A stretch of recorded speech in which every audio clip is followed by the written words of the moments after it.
Are you sick and tired of lame-ass social media? Are you tired of turning on the TV and being bored to tears? Well, never fear. Roundtable Philosophy is here to save the day, bringing you new and interesting podcasts each and every week.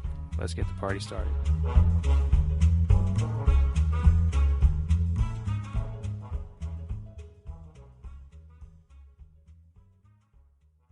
All right, guys, so tonight we're going to talk about some religious freedom topics with our special guest, David Giffen. So, David, tell us about yourself and your credentials. Hello. Thank you for having me on this lovely podcast.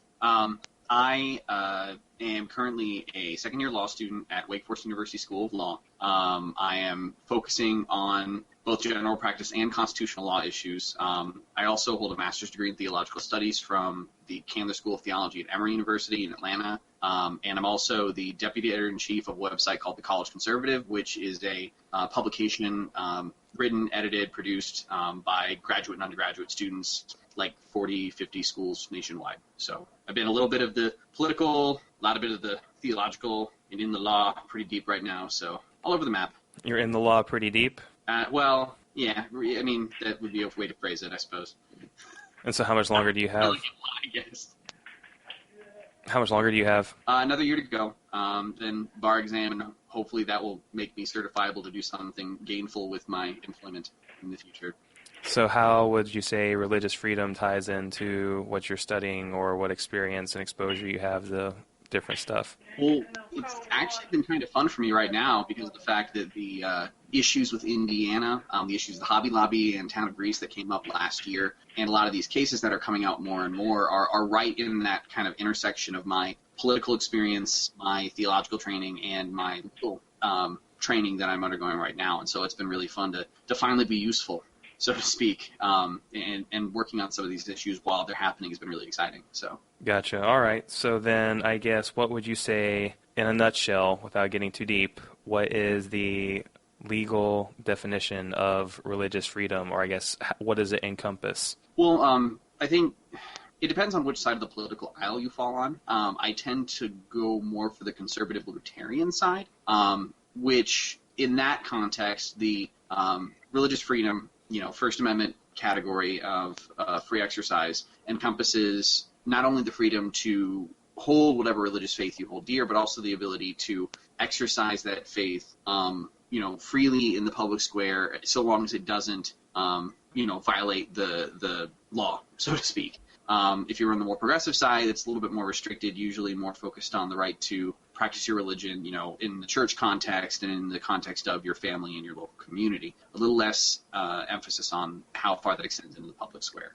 So then I guess, what do you think most people traditionally think of when they hear religious freedom? Well, I guess that's part of the culture shift, too, that happens when you're in different parts of the country. I think a lot of people think of popular issues of being able to go to the right church, being able to practice your religious ceremonies, being able to, be neighbors with members in your community without fear of being persecuted for your religious beliefs. I think that's what a lot of people commonly go to. And then, more people I think now are considering, because of the political uproar that's been happening in the past few weeks, I've been considering the questions of, what does that mean to have a religious faith in the workplace? What does that mean to have a religious faith when I am, seeing a doctor? What does that mean to have a religious faith when I'm doing all these other things that don't commonly kind of get bundled with religious expression? So then, I guess, what would you define as civil rights, and then how are civil rights different than religious freedoms, and how are they similar? Well, and I think that's a good point, because religious liberty is a civil right. Civil rights are obviously those rights to be free from discrimination, free from political, interference and oppression by a government entity, being able to have those rights that we're protected. We have protected for us through the Bill of Rights and through other, federal and state laws that protect our rights and liberties. So, religion is square among those categories of rights. But you also get into the more stereotypical thought process when you think of civil rights, which, you think of the 1965 Civil Rights Act, race issues, making sure that people aren't discriminated against for their ethnicity or their racial background, making sure that people aren't discriminated against for their political ideologies, making sure that people aren't discriminated against for other beliefs they may uphold or views they may express. And then all of the kind of laundry list of activities associated with those, the freedom of speech, the freedom to associate and assemble, the freedom to petition the government with grievances, the freedom to engage in political debates and discourse without being penalized. All those things tie into that same concept of civil rights. So they're kind of one and the same, but they do have some differentiation, and I guess they're more complementary of each other, is what you're saying, correct? Yeah, and people tend to look at them differently because oftentimes different people emphasize different civil rights that more directly impact them. For example, someone who's was born in a racial community is probably going to be a little bit more focused on race-based civil rights. Whatever their cause du jour might be, they'll be more prefaced towards and biased towards, but they're all technically under the same category of civil rights. Gotcha. So you said you have a master's in theology, right? Mm-hmm. So I guess from a theological standpoint, religious freedom versus a legal standpoint of religious freedom, what's the differentiation there? Religious freedom from a religious context versus a legal context? Yes. I guess I'm trying to understand the question. I'm sorry. Well, I guess, if you're studying theology, like you talk about different topics, right? So I guess religious freedom, would that be one thing that you guys ever discuss or go over? Yeah. Well, and it's a big issue, especially when you get into questions about, how far, when a person is trying to holistically express their faith in all the aspects of their life, how far can they go to do that? A lot of the legal issues we're dealing with right now, like there was the Supreme Court case, Town of Greece versus Galloway. That was a city government that had people from the community who would volunteer to come up and give a prayer every, month at their town hall meeting. And all the religious expression issues implicated in that, well, what groups, were the ones who were volunteering? Do they have a right or a privilege to volunteer? Well, what groups are the ones making those decisions? Are there religious influences as members of a government body coming into play? Do they have a right to use those influences when they're making their decisions, or do they have to be completely separate from the rest of their thought process? And those kind of little minutia engagement questions all tie into how theology processes questions of religious freedom and how far you can go in living out your faith, in every aspect of your life. And that's directly related to what the political and legal questions are that we're dealing with right now about religious freedom, is how far do people get to go? One, if society has other beliefs about what should or shouldn't be right that differ, and two, how far do people have an ability to go when there are other viewpoints that are actually antagonistic toward their views as well, not just a disagreement about standards, but actively kind of opposing them. Right. So these are all similarly aligned questions. So you had mentioned Indiana. I've seen a few things in my Facebook news feed, but I haven't really looked in depth. Can you elaborate on what's going on with that? I don't really have much knowledge on it. Sure.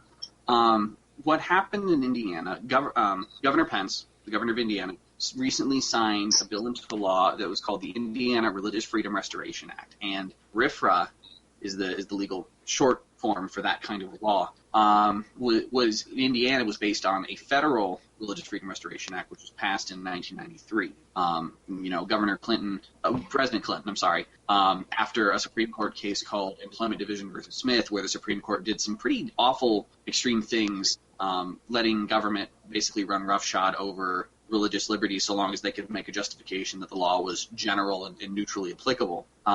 Signed this bill into law after a unanimous Congress passed it and said, listen, we should protect religious liberty. Done. And do some other Supreme Court issues that happened over the years. RFRA only applied to the actions of the federal government. It didn't apply to the states. And so state legislatures over the last 15 to 20 years started passing their own versions of RFRA, which basically carbon copied most of the language and just said, well, listen, government can't substantially burden religious practice. And the only way they can, if there's a law that they feel should, is that they have to prove in a courtroom that it's a compelling government interest, meaning that's a really important action the government has to take to safeguard society and perform its duties. And it was the least restrictive means by which they could do so. So basically saying the government didn't use some sort of sloppy method, that they were very precise about what they were doing and why they did it. And Indiana passed this law, made a few modifications that changed some of the way the law works, that a lot of in the wake of the Arizona law last year that was similar, and in the wake of some other political issues that have been happening with regards to LGBT rights and same-sex marriage, the RFRA law in Indiana caught the attention of a lot of gay rights activists, and the hubbub online exploded when a lot of people said this law is going to just let people discriminate and kick people out, from their businesses as much as they want just because the other person might be gay. And hence the political fallout has been spinning out of control from there. So that's kind of the current status of things. Just to clarify on that one, I believe the federal law and most of the carbon copies only allow an individual or a business to, I don't know if it's even a business, but an individual to sue the government, right? Right. Where the modifications Indiana made allows individuals to sue other individuals, including corporations suing other corporations and individuals, right? That's true. That is a difference. That was one of the three relatively minor changes that a lot of the legal scholars have been pointing to. And especially folks who are on the LGBT side of the issue have been looking at it and going, well, this is just going to let everyone sue, for religious beliefs and cause discrimination to run rampant. In reality, I don't think it's that big of a deal, because there are actually a lot of court cases where this issue has already come up in the federal circuit courts. And the federal circuit courts, they're split on it, admittedly. So there are some areas of the country where a private party can't sue under a state RFRA and some where they can. All Indiana did was just take that issue, which is already going on in the court system, and codify it into law and just say, listen, we're coming down on it in this way as our state government. And it's a position that also in a case, it was Wheaton College versus, I can't remember the name of the plaintiff. Shoot. It was a case involving Wheaton College where they were being sued over a gay rights issue. The Department of Justice in 2012, this is Eric Holder, who, is not a fan of a lot of the issues going on right now with religious stuff, actually came out in support of Wheaton College saying, yeah, we interpret the federal RFRA law to allow for a private party to raise a RFRA defense in this kind of a lawsuit. And so parts of the federal government have already said this is a legitimate position. So not a lot of people are aware of that, which is part of the reason this has gotten so out of hand, is that there's just a lot of uninformation and misinformation floating around about what the current state of the law is. All right, so then you had also mentioned the Hobby Lobby issue, and I was trying to remember earlier today so I could talk on it, but I think a lot of it was dealing with they didn't want to provide birth control for their employees because of the medical care, something along those lines. You want to elaborate on that a little bit? Well, yeah. Hobby Lobby, and then there were two other companies that got kind of bundled together into that same lawsuit. One of them was Mardell, which is a Christian bookstore chain, and it's owned by the same family that owns Hobby Lobby. And then Conestoga Wood, which is a Mennonite furniture manufacturing company. They kind of have the Amish furniture mill thing going, except it's Mennonites instead.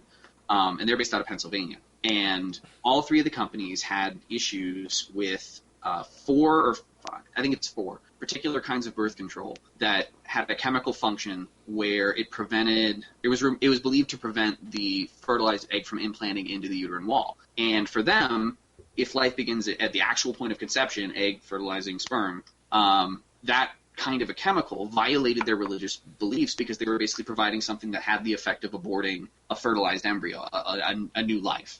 And so they, when the government, they sued the government in that case to try and get an injunction preventing the mandate from being enforced because it violated the religious beliefs of the owners of the companies. And the companies by proxy, because they were clearly being run with the religious beliefs of the owners in mind and would therefore violate the company's practices as extensions of that religious belief as well. And so that was the main issue in Hobby Lobby. Gotcha. I was also trying to remember the Chick-fil-A ordeal because I don't really remember entirely what happened with that, but I know it got boycotted by a lot of people and a lot of people went to get food. Do you remember that? I can tell you what happened with that. Oh, all right, Ryan, tell us about it. First off, Chick-fil-A is a privately owned company. I can't remember the name of the actual family that owns the entire chain, but they are private supporters and were of supporting the purity of marriage type laws. Throughout Georgia, throughout the rest of the country, they were very heavy supporters in a very pro-marriage circuit, if you would. So anything dealing with same-sex marriage, they weren't really supportive of. They actually donated money or profits, some of their own money actually, into actually lobbying for keeping marriage, strictly between man and a woman. And that goes also against the rights of same-sex marriages also within the area. And when all this came out, of course, there was a lot of outrage, mainly because Chick-fil-A is such a such a public display of a company. They're spread across the country fairly evenly. I don't know if they're really that much on the West Coast currently, but throughout the entire South, throughout most of the Midwest, Texas, I think it even goes up north to near about New York probably also. But the fact is, when the company is that public, and has that much of a face, you can look anywhere on the street, or at least half the United States, probably even more, you can't make decisions like that, even if it is a privately owned company, without getting some flack for it. That's just how it is. Now, what ended up happening from all this is due to the amount of negativity that was garnered from these actions done by the owner of the company and his family, that they have since then ceased from donating company money, I believe, or profits into these same campaigns.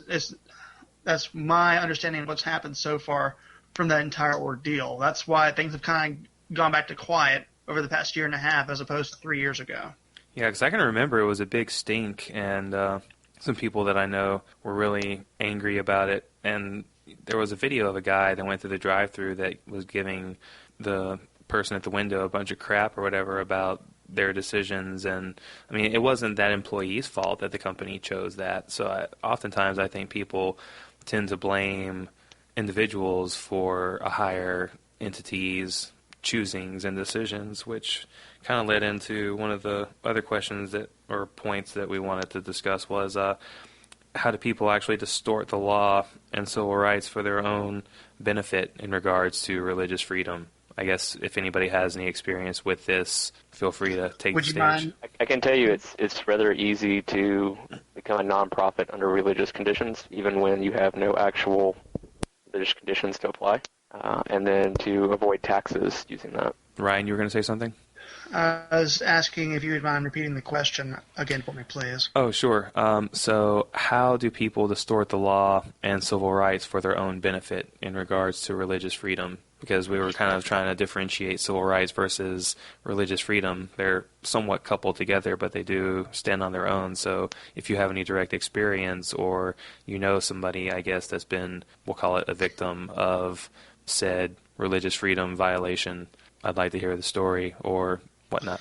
Well, I mean, there's some disagreement throughout the country related to this issue, partly because of where some people are possibly living at, and the preconceptions and also the already established culture in these areas. For example, in the South, you would think heavily dominant Christian area, aka the Bible Belt. Protestants. And you pretty much would be right based on that.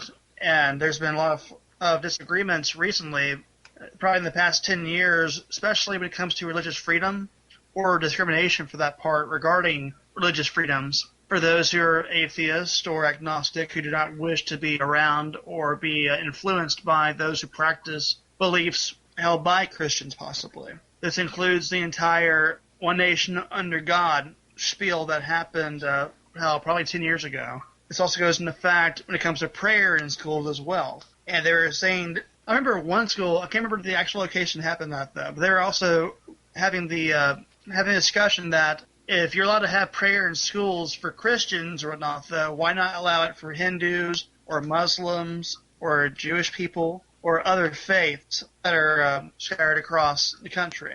And that got a lot of headway. To clarify that, prayer is completely allowed in schools. The school itself, however, cannot lead the prayer. It cannot basically force people to participate. Yeah, and that's the legal questions that, like public monuments and parent schools and a lot of the things that are attached to those issues are under Establishment Clause jurisprudence. That's the other half. Congress shall neither prohibit the free exercise. Congress shall neither establish religion nor prohibit the free exercise thereof. And so it's the question of what is the government doing to either advantage certain religions above others or set up some religion as the social exemplar in that state or in that society. So then, basically, if the school principal or someone leads a school prayer, they are essentially establishing that as a religion for that school. Yeah, that's actually exactly how they interpreted it, because it puts pressure on the students to participate. Yep. But the students can freely pray anytime they want, for the most part, as long as they're not disrupting class or forcing the school to participate. But it also goes underneath what's clarified as being distracting to other students as well, though, because what might be distracting for somebody else wouldn't probably even get my attention whatsoever. Also, there's an entire context between the public-funded schools versus the private schools, and how their rights differ because of these small differences, or not, though. That's a huge part also within the discussion. Yeah, a lot really hasn't changed over the years. My mom told me that when she was in school, there was a boy in her class that was atheist, and anytime they said the Pledge of Allegiance, the teacher would have him leave the room, so that way it wouldn't be offensive to him. Like, I don't know if it was he said, I would like to leave the room, can you remind me, or if it was just, you essentially don't believe like we do, so get out, which I think is kind of wrong. I think that, helping the child remember, you told me you don't want to participate versus just, you can't be a part of this, like being exclusionary. Hey, what's up, Matt? And he's silent. He might not have his mic unmuted yet. Actually, Joey, thanks to you, you reminded me about that story earlier at Chick-fil-A, about that guy who went to the drive-thru. Do you know what actually happened to that guy?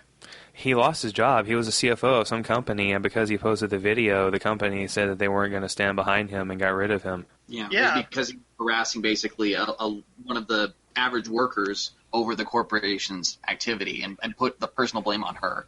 Right. I mean, it's like... Which is a pretty fireable offense in my book. Brandon's not here, but he said it's kind of like blaming spoons for the reason that you're fat. It's not the spoon's fault. It's not the person at Chick-fil-A's fault that they chose to not support certain aspects of people's lives.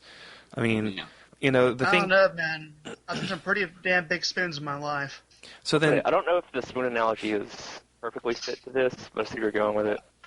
It's more of the analogy of, once you've learned that this corporation is doing that, your continued employment there says that you, in some way, at least support what is going on, because you would still like to receive a paycheck from these people and support their business. That doesn't necessarily mean that you condone that decision that they're doing. Yeah. It's one decision of millions that are happening. Yeah, I actually worked at Chick-fil-A around the time that there were two incidents. One of them was a thing in Pennsylvania where a local franchise contracted to serve food at a Pennsylvania Family Council event, and it was very traditional marriage, very traditional Christian values, and so a lot of people had an uproar about that, and then some of the other issues related to when Dan Cathy started to spout his mouth.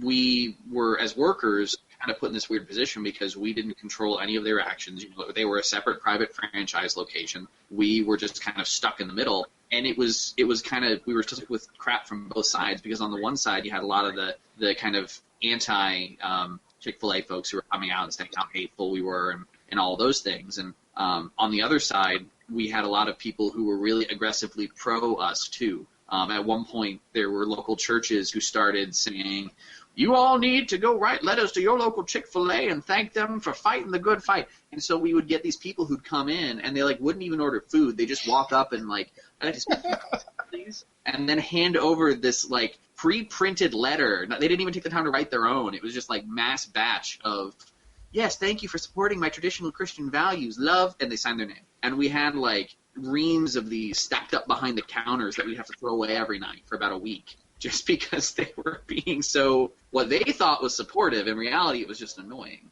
Right. In reality, it's just disrupting your business. Right, I was going to say, they're driving business away. It's almost like those doomsday sayer type people, like Westboro and some other organizations. I've seen them close to where my mom and family were staying. They get out there by the interstate with literally 10 to 15 signs saying, pray to Jesus, ask for forgiveness, the end is coming, it's not too late to repent. Yeah. But nobody's coming out there and telling them to go away. Would be an interesting topic. Yeah, we'll have to do that one another day. But it's for this discussion. Right. I mean, they have the religious freedom to be able to say what they want, but at the same time, they're causing more damage than benefiting anything. I think, in my opinion. Yeah, they have both religious freedom and freedom of speech, but what they're saying under the right context amounts to hate speech until you interview them. And then it no longer seems to matter. Their claim is always they're doing it from a place of love. They love every human, and they want to shock them into compliance with what they see as the right way of living. That's almost like that story of the KKK guys putting the little pamphlets in people's mailboxes, and on the pamphlet it says that we don't support hate. We're just proud of the white race, and we want you to be proud too. Don't let our name get dragged through the mud. And I'm pretty sure that the KKK, they're not out for good things, despite what their little pamphlet might say. I mean, yeah, they have some freedom to practice what they want and, be a Christian, I guess, if you want to call them a Christian. But I guess it falls more on the extremist end of the spectrum, right? Yeah. And the question is, how do those groups continue to exist legally? That is a very good question. History of violence. They get to exist legally, but there comes a certain point where courts have constantly upheld, like, hey, if you go far enough off the rails, you don't get exemptions from criminal law. You don't get to have free reign to just kind of run your mouth and do things if we pass laws against it. And that's that weird balancing point between how far do you get to go in the public square, protecting religious liberty, versus becoming a burden on and harm to other people.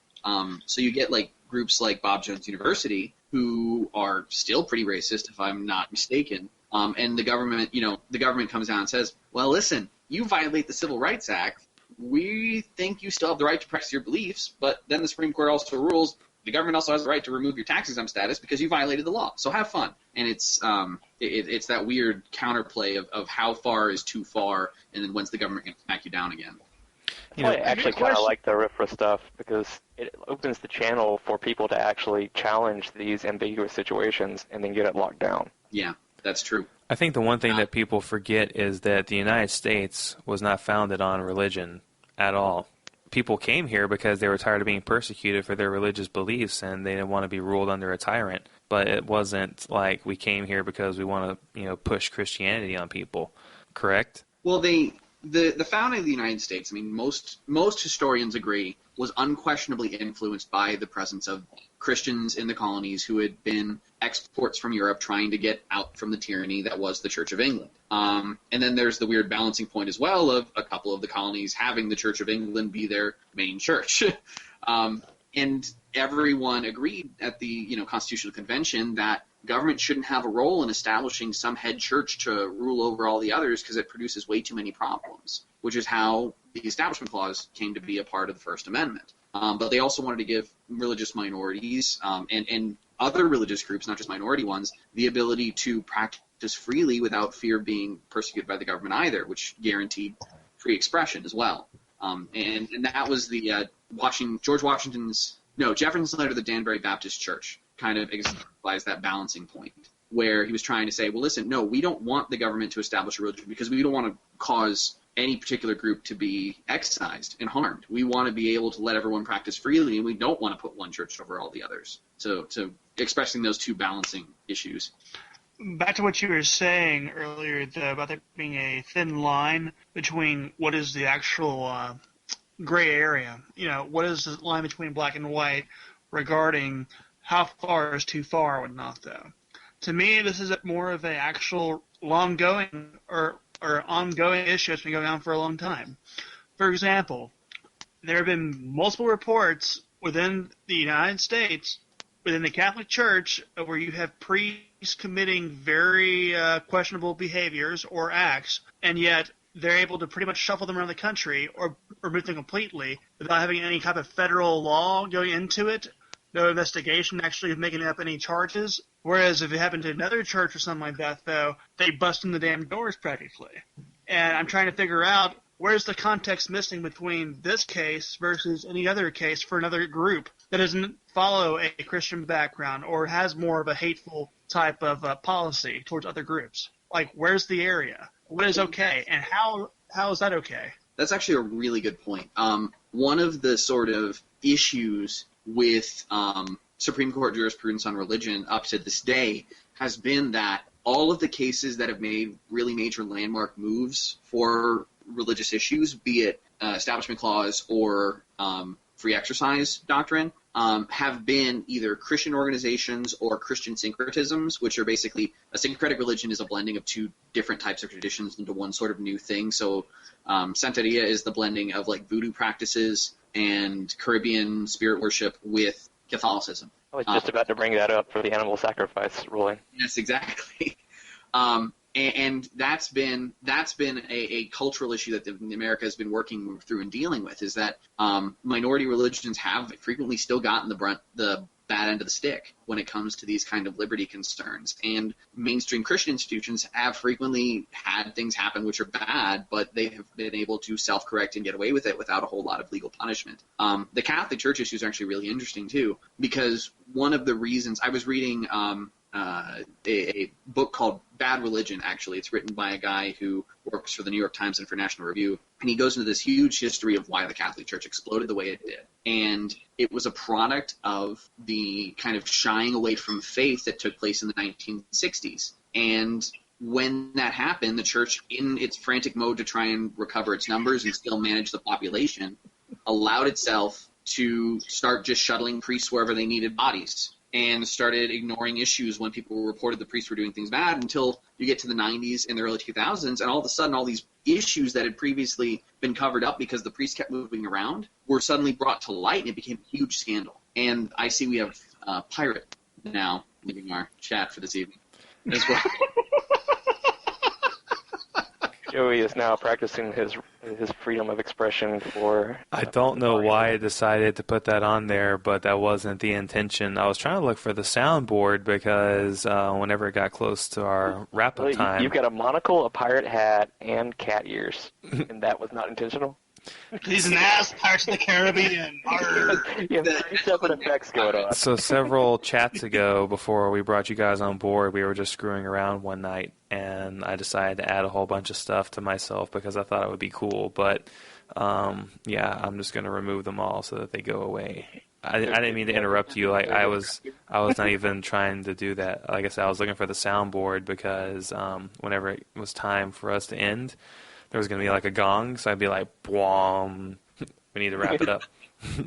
But back to what I was saying earlier, though, I mean, there have literally been listed of dozens, if not hundreds, of these kinds of examples happening within Catholic churches across the country, and yet there's been no actual legality to any actions taken against the perpetrators for their actions done to juveniles, or plainly said, small children, even those who don't even understand what's even going on at the time.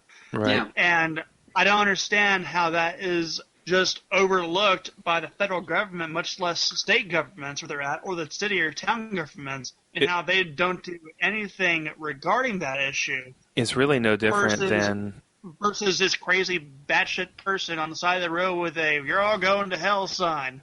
It's really no different. Throw him in a squad car? I'm not worried about that guy. Hell, he's the least of my worries.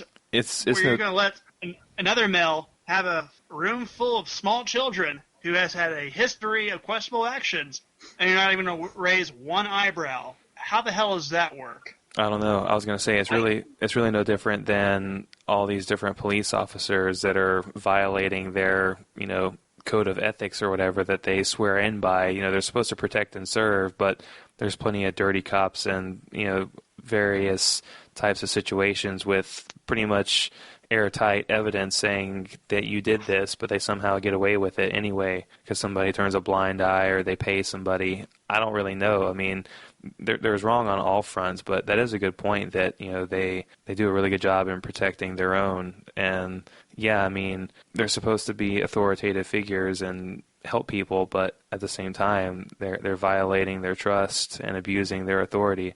I don't know how that really all ties in, but I thought it was kind of a tangible point. Well, no, I think it ties in because they are in an authority group. They're a position that you look at as far as leadership. That goes for a priest. A priest is a position of leadership within a church or within a sect of a religion, depending where they're located at. It's the same kind of tie you're trying to go for. I'm looking at, though, just of how it's established, though. Police is established by state, local, and federal regulations, whereas a church, it's a whole different establishment, especially when it comes to membership and how you can actually pursue any type of criminal labeling or action against that group. Whereas police officers, they're of the law itself. They are subjected to it because they are technically the law itself. Well, do you think... So in both cases, though, someone must bring a lawsuit against the individual or the organization for the actions. Yeah, and that's... If those are not being brought, then nothing's going to happen ever. And that's the biggest issue with especially church groups that are involved in these kinds of issues. Because of the place that they've enjoyed in society as centers for community organization, spiritual growth, a lot of churches are really critical in public services in communities. They've had a lot of laws over the centuries that have developed to, give them benefits and privileges to secure that status, tax-exempt status, certain ministerial exceptions when it comes to being called as a witness in certain criminal trials. If they're being told things in spiritual confidence, the courts in those states have or the legislatures in those states have given protection to those conversations. And especially with the Catholic Church, when churches are so even in some cases multinational, on the scale of some corporate entities having threads in all sorts of different places, when bodies move and records are in that kind of an organization, as a law student, discovery processes where you try and go through records and figure out the evidence you need to get a charge nailed down becomes incredibly complicated and difficult. And those trains, after so many years, can start to run cold. And it creates a lot of issues. Along with most nonprofits, generally keep very poor records. Yes, and that is actually something that has been in the Presbyterian Church really big right now. There was an issue where one of their regional presbyteries on the West Coast actually incorporated a sub-organization, and without realizing it, the leaders, thinking they were doing something right, embezzled hundreds of thousands of dollars from the Presbyterian Church and funneled it into this sub-corporation that the church bylaws didn't give them the power to create in the first place. And the church had to figure out how to deal with that, and a lot of people were really pissed that they didn't punish these people more severely for basically performing a criminal act in the context of corporate law. It's hugely problematic when people don't know what the laws and regulations governing churches actually are. It gets people into trouble. So what do the rest of you guys think? Bunch of quiet fools here. Nate, you're the one that wanted to talk about it, so what do you think about religious freedom? Well, I mean, my thoughts are on it is if it's your religion, you have the right to express it in any means you want. That's religious freedom. A lot of the questions, and this is one thing I have trouble kind of explaining to people, and maybe, David, you can help me out with this, is people always ask me, well, how can the government step in and make any kind of laws pertaining to religious freedom when there's supposed to be a separation of church and government? Well, and that's... when they ask me that, I'm kind of like, I really don't know how to answer that. Yeah, and I think the important thing to remember is that government as a secular entity has the charge of power to maintain order in the society. Right.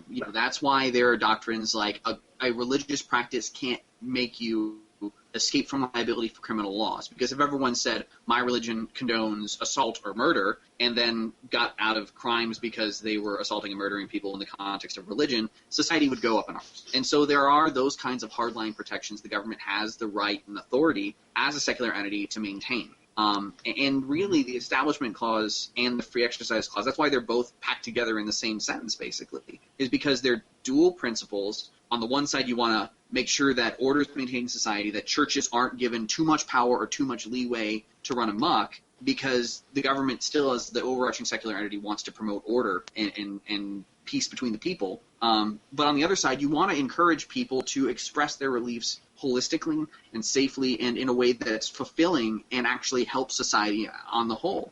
And that's why so many churches, even though it's controversial right now and religion's gotten more of a negative spin in the last few years, are committed to these community organizations, these service outreach groups. A lot of church organizations are on the forefront of immigration issues, of these issues in major cities where they're banning feeding the homeless, are involved in all these things because they have a heart for the people in their community, as a product of their religious belief to care for their neighbors. And that balance is what the law has tried to navigate for 200 years, and obviously hasn't gotten it quite right yet, but it's done okay so far, right? Maybe? I think it's adapted pretty well, if for no other reason than the massive amount of lawsuits that have been waged against Jehovah's Witnesses. Yeah, well, Jehovah's Witnesses is responsible for entire sections of case law. It's amazing. Yeah, there's like hundreds or thousands. I don't like this. I am going to sue. And then them and the Amish, I think, are the two parties most responsible for creative lawsuits. It's funny. Actually, before we go further, Philip, are you on there? Philip, would you mind providing a view from where you're at with this kind of situation? Currently, you're in New York City. What is your observations being up there regarding this issue? You don't want to answer. I guess not. Only thing I have to say about that is New York City. Well, Pace. yeah, that's one thing, especially with the whole Religious Freedom Act that's going up in Indiana. I'm surprised down here in Pensacola because, we are basically, as I always said, the San Francisco of the South. We have the gay parade, and, it's a big thing here that there's not more issues like that goes on. But really, you don't hear anything about it. It's all Indiana, it's Arkansas going on right now, which actually I think they backed out, or at least the governor did. And First off, screw Arkansas. They're not even important in the first place. It was Georgia that backed off of their law. I think Arkansas still passed theirs. Yeah, Georgia was frightened out of it by several corporations.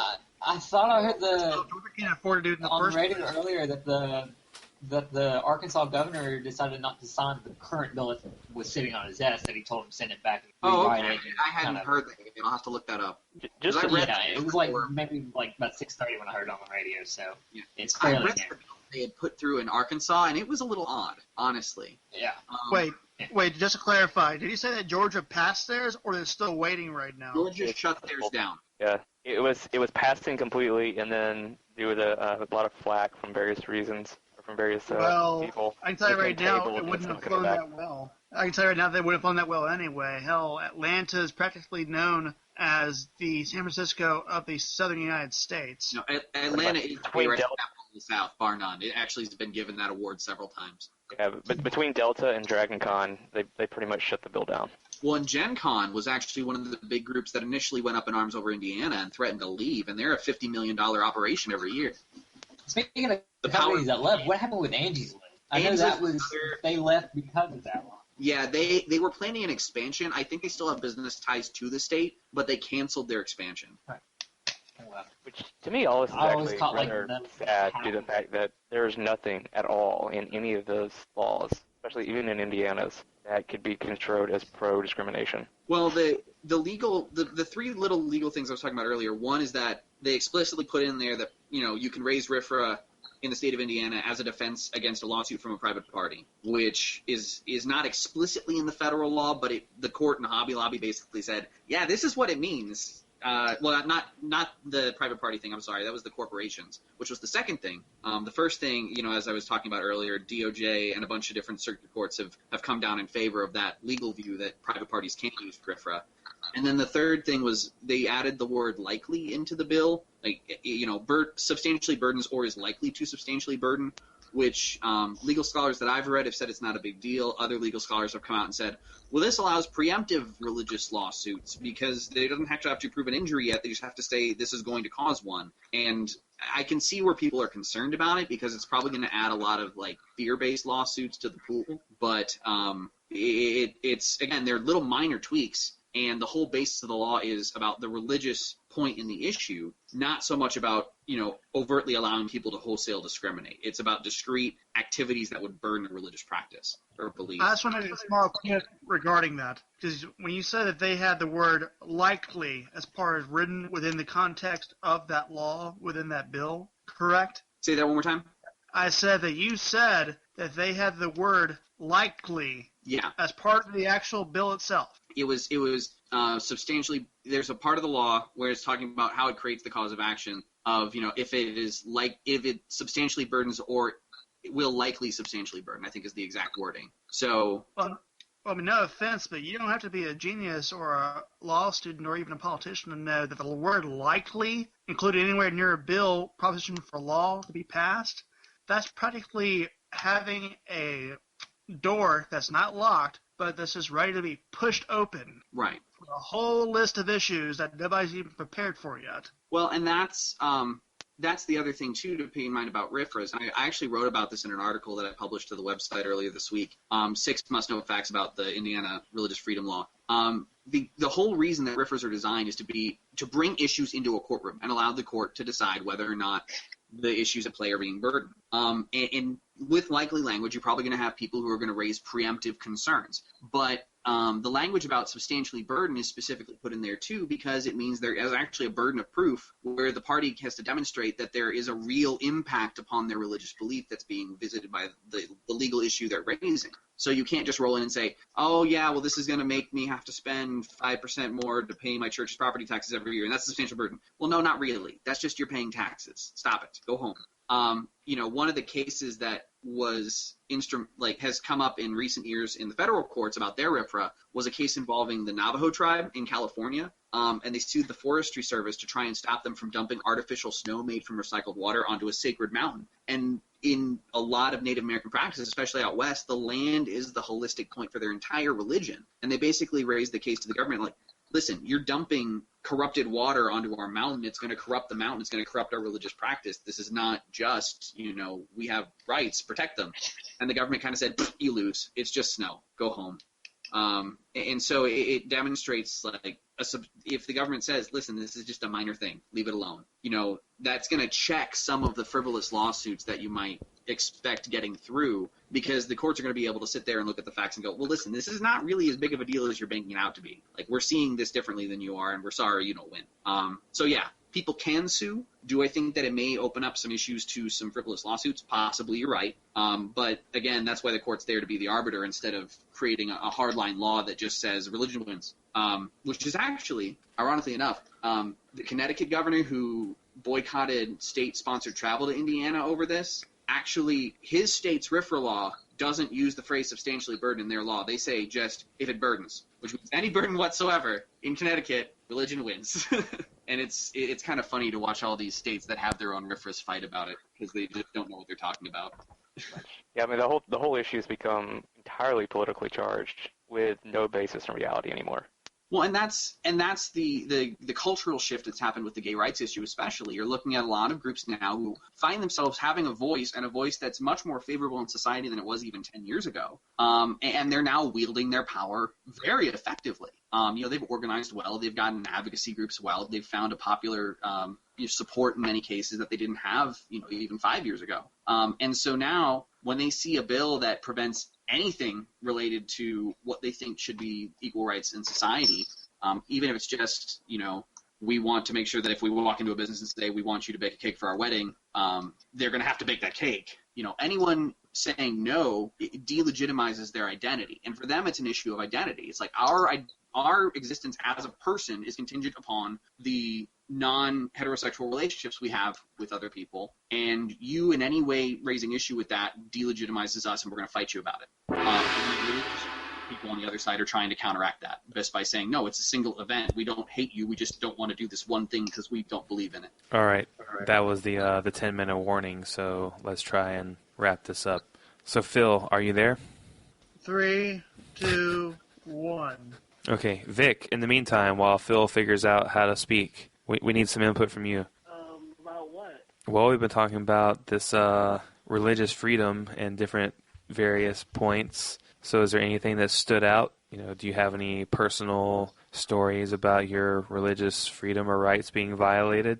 No. Surely you have some input. You always have something to say about everything. I just think it goes down to the person's tolerance. It goes down to the person's tolerance. So what does that mean? You have to elaborate.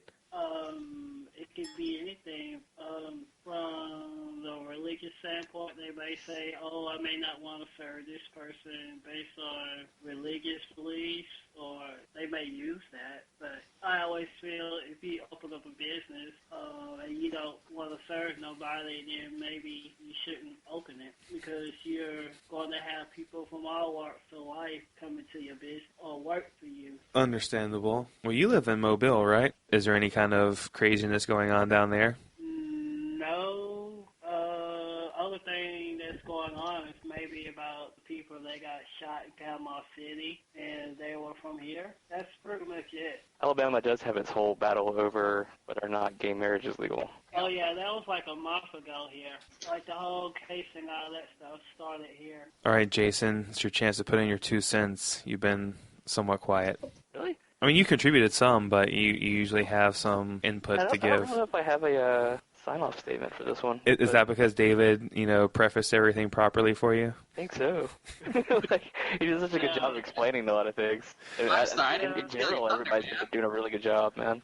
You'll just beat me up next time you see me. It'll be all right. Because Jason's the arbiter of the podcast. If you don't preface something correctly, he steps in and he's like, nope, you can't say that. You have to define your context. I want some context, man. You can't make categorical statements. Loaded terms and dangerous words.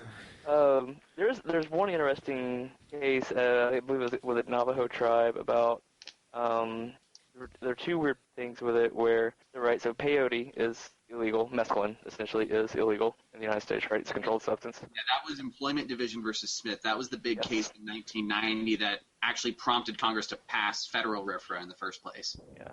But I believe the judgment on that was essentially, no, we're not going to bring criminal charges against you for using peyote. Yes, you can freely use peyote, and then not RFRA, but a follow-up law specifically allowed the transportation, possession, and I believe sale of peyote among those practitioners. Okay, yeah.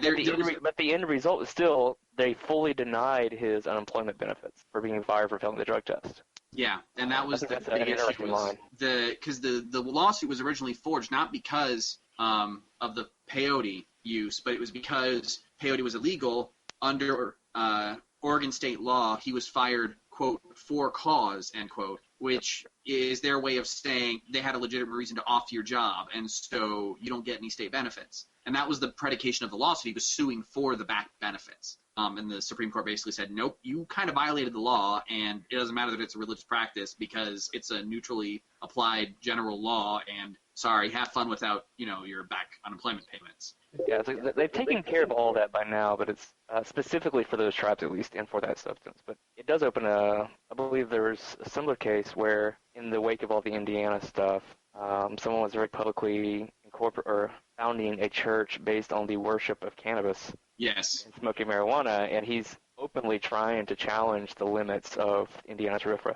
Pastafarians. Be able to allow to use all in other states, and in the other case that I was recalling correctly, I think it was in I can't remember what state. It was some southern state, but basically the court in that case, because the evidence indicated that the guy specifically who was being charged had been, quote, converted in like a quick 30-minute meeting, and then was automatically sent out to go pick up the church's drug run. And so they said, this doesn't look sincere. This looks like you're using religion as a cover for illegal activity. And so if the Indiana one is sincere and they have everything backed up properly, that's going to create a really interesting paradigm. I think that'll be really fun to watch from a legal standpoint. That's why I think it's odd that it's still a very ambiguous area about whether or not the religious practices can override laws. They do seem to decide on the fact that if the law is harming no one, possibly yourself, then they do tend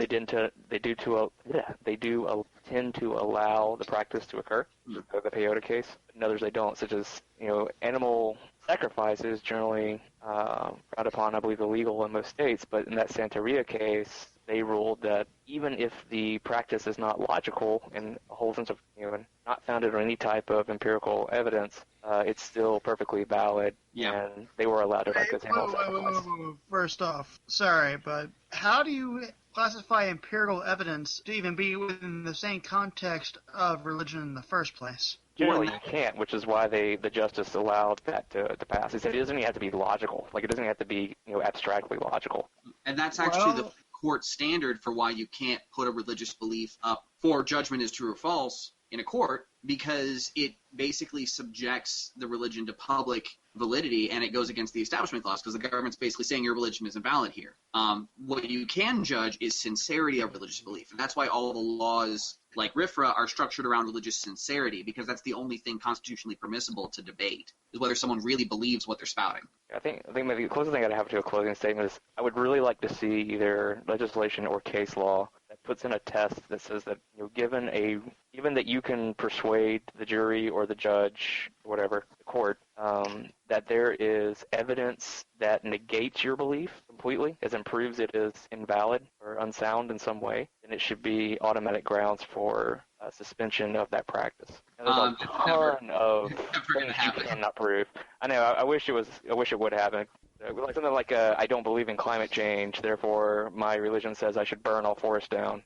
You should burn it down. All right, we can hear Phil. You can say that will, if you can provide compelling evidence that says no, that will definitely cause a rise in global temperature and harm society. Regardless of whether or not it's illegal to start a forest fire. Well, in my opinion, that should be not just the compelling interest of the state, but I guess the compelling interest of the state is the spread of empirical evidence.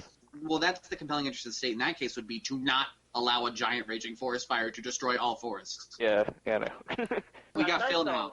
We do have Phil. Hold on, I have to introduce Phil. All right, you ready, Phil? Well, thank you very much.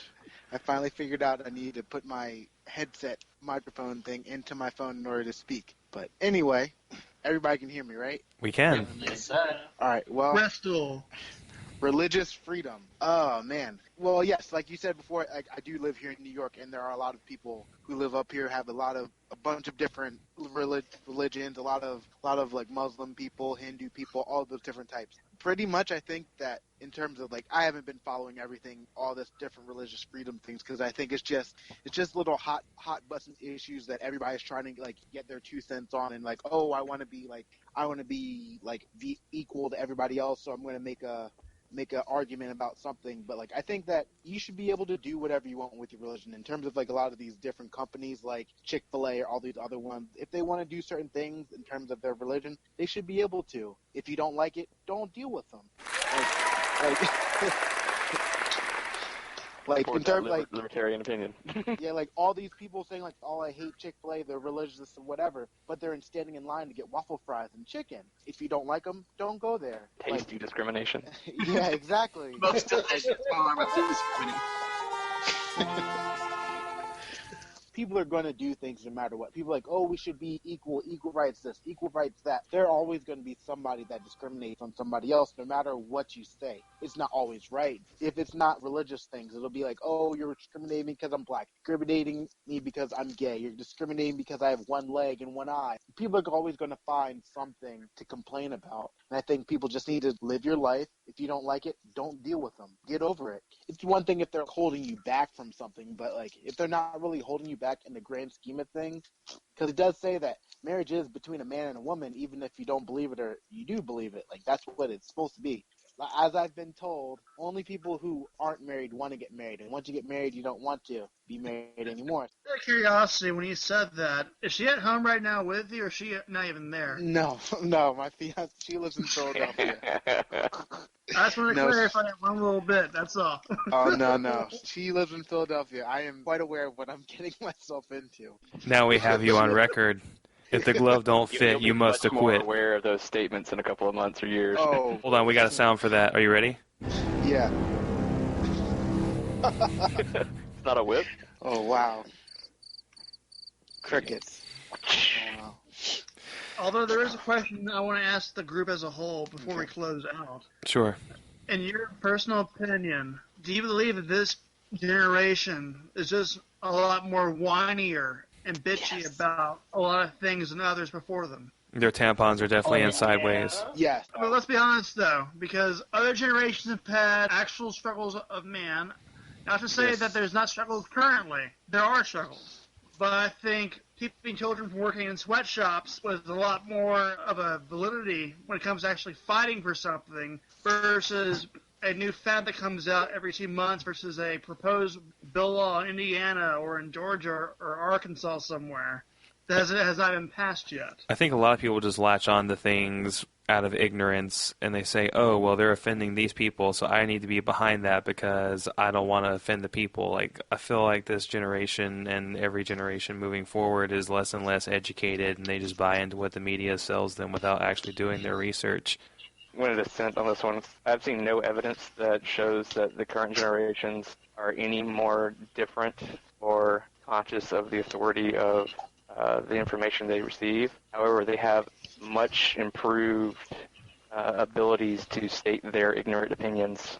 Yes. Actually, there's a news story that I found again real quick while we were talking. It was the Weekly Standard, Jonathan Last, and it's called The Campus Left Begins to Implode. It's about student life and why really aggressively kind of egalitarian, no offending, no insensitivity culture has begun to hit kind of the natural breaking point. It's a professor named Judith Shulevitz who shared a story in New York Times.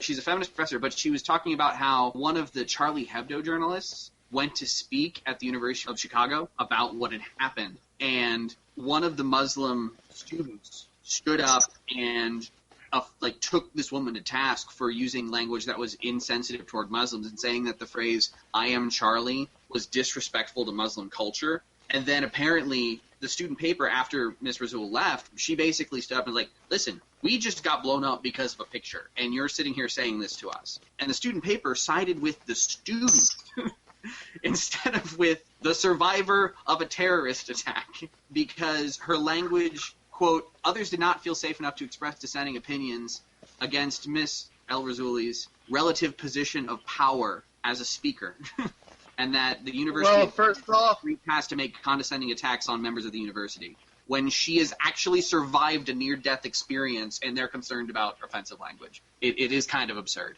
I never even heard about that even happening, actually. That's kind of a shocker to me. But I have to say, after hearing that, that's pretty screwed up. If you're going to get just a little bit, oh, that's offensive to my basic thoughts, and this person actually survived a bombing or shooting from a member of an extreme form of their religion, I would be a lot less ballsy with how I phrase that context. I mean, let's be honest, though. I mean, hell, for me personally, if, say, Joey or somebody says something that I don't even agree with, much less I feel offended by, I'm just going to ignore them.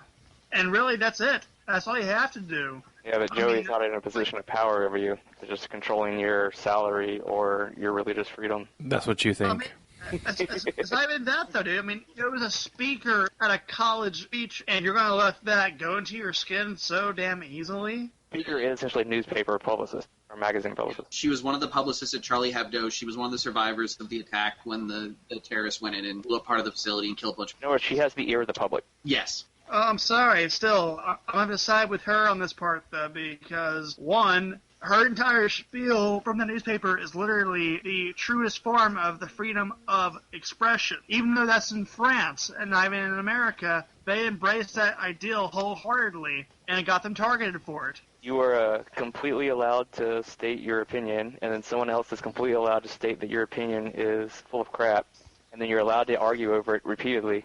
Nowhere in this process are you allowed to shoot the other person because of their opinion. And that's the big shift, especially American students, what's been happening on school campuses, and it's something I still have to deal with as a law student. Even from when I was an undergrad, like 5 years ago, and now I'm here, the shift has been dramatic where it's harder to have a rational disagreement over things and still walk away friends because for a lot of people, certain issues, they wear them so close to their chest instead of being able to kind of intellectualize them and converse about them that you talk about certain things, it is personally an attack on their identity because this is one of my core ideas and concepts, and how dare you question it because you're questioning me, and that makes you a hateful person. Respect my authority. The Cartman episode where he pretended to be transgender in order to get a private bathroom. It's kind of like that. Hey, you're violating my religious freedom here. If I want to pretend to be something I'm not, who are you to dictate that that's wrong? And it's an extreme example, and it was obviously a satire, but that's kind of how extreme it can go sometimes. And there are legitimate points of concern when people are being offensive, and we have to be sensitive to each other as people. But you can't use that to shut down other people. And that's just the weird breaking point we're at right now. Is like that line between shutting others down and being able to be sensitive to each other's issues is getting really, really blurred. Well, don't tell that to the politicians. If they're Democrats, they'll promise you the world. They already figured it out. That's part of the problem. We'll give you iPhones and flat-screen TVs to sit around and do nothing all day. That's a welfare problem. That's a different issue, yeah. I got to be fair, true to myself about adding context at some point before we sign off. The ability to discriminate among almost any grounds is completely natural, completely human, and completely protected. However, as a society, we have come together to say there are certain things, specifically certain attributes of a person you are not allowed to discriminate on. These are legally protected attributes, such as skin color, ethnicity, gender, sex, etc. Right? There's nothing should be misconstrued about any of these laws that say that you're no longer allowed to hire someone that's not qualified. By hiring someone that's qualified, you have discriminated against everyone who is not qualified. So I think that is a bit of context and maybe a fine line that needs to be considered from time to time. I got a final thought about the law. I think if people understood it as the guy explained it earlier, and the politicians do a good salesman job on it, I don't think it'd be that much of a big deal. It's just the wording and how the message is being delivered is the problem. They actually have tried to do that, but somewhere it's just lost. When one side is yelling, I'm being repressed, help, I'm being repressed, and the other side is going, no, you're not, nobody's listening. Because he did a bad job on it when it first came out. That's true. A lot of people were really critical about some of the groups on the ground in Indiana and the way they were marketing it and how badly that hurt it in the long run. Well, and also when the three major framers and promoters of your law are very openly anti-gay, it does not help. So that's our show. Hopefully you found us entertaining. If not, send us an email and let us know. Go to www.roundtablephilosophy.com/contact. Fill out the form and give us your feedback. If you'd like, you can follow us on our Facebook page. Go to facebook.com/roundtablephilosophy. You can follow us on Twitter, twitter.com/RTPhilosophy. Other than that, just check out our site on a weekly basis for new and entertaining podcasts. Thanks so much.